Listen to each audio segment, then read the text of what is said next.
My half-brother used to be a methamphetamine addict.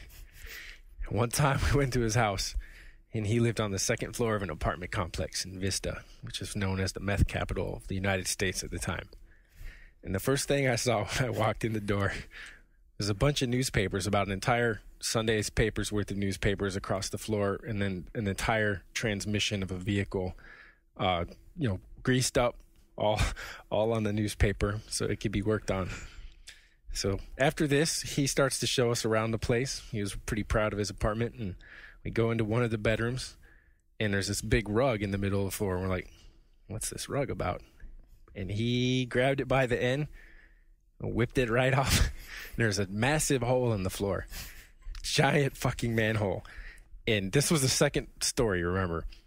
And you look down it, and you see the top of a car, and you see a bunch of tools and stuff. And what he had figured out was that the garage that comes with the apartment rental was located around the back of the building, but directly beneath one of the bedrooms.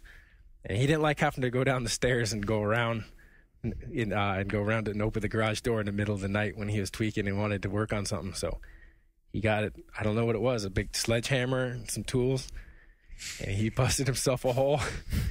But the thing was, he was proud of it, and he thought it was just like, we should be like praising his gumption. And so the first thing, he jumps down, and I was there with my dad too. I was in high school at the time, and he jumps down and goes, "Come on down." So we go down, we take a look at all the stuff, and then we're supposed to like, how are we getting back up? And he's like, oh, and he pulls the toolbox over, and you jump on this, you get back up. It's a platformer. Hello and welcome to GFW Radio. I thought that's where you were going with that it was a platform game. The moral of the story is jumping puzzle. When you rent an apartment, it's a good thing to find out where your garage is at. And then drill a hole. Yeah, I guess the landlord never looked under the rug or stepped on the rug. Yeah. Wouldn't you just fall through? But why not a ladder, A guy with tools usually has a ladder. I don't know, man. Because when you're tweaking, you got all that extra energy. But that, I swear that none of that story is bullshit at all. I thought you were going to say like also that there was like a hole in the roof of his car, so then he could just like jump in and drive off. Batmobile kind of. It's like Voltron. Let's go. He goes down the tube into the. Let's improve your story. Yeah. Add See, that's that the problem with the truth. It's just not good enough. That's too It would have been a good enough Uh-huh. story for me if it ended at the transmission in the living room. Yeah, that's true. Like, it was a lot of heavy stuff.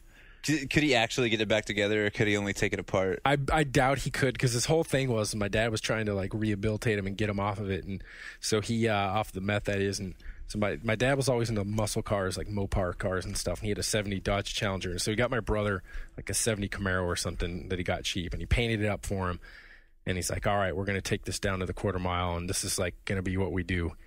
And this is going to get you straight. But instead, he would go down there with his prankster wife. I'm sorry. I know he's not listening. Otherwise, I wouldn't be telling the story. He'd beat my ass.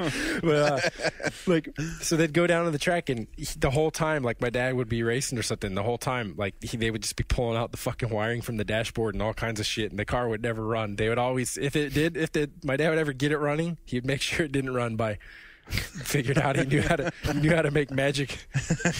Wow. Now you're going to get a call, and your brother's going to be like, Shawn, I listen to the radio show every week. It's been my connection to you for all these years. This was a long time ago, and he'd been straight for years and years, living a very, very We're gonna send good him life. right back.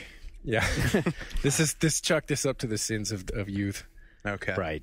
Which is what we're all about here. Yeah. In this podcast. A celebration At of that. GFW Radio, which is neither GFW nor radio. Nor radio. Discuss. Right. Yeah. Yeah.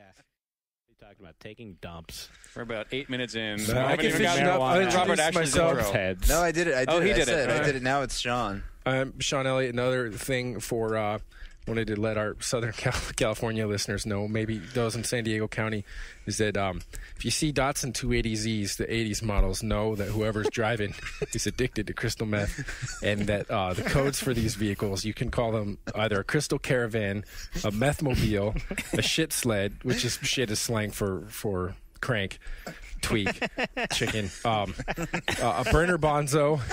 What else? Anyway, yeah, keep an eye out for these vehicles, and then I'm going to pass the mic right now.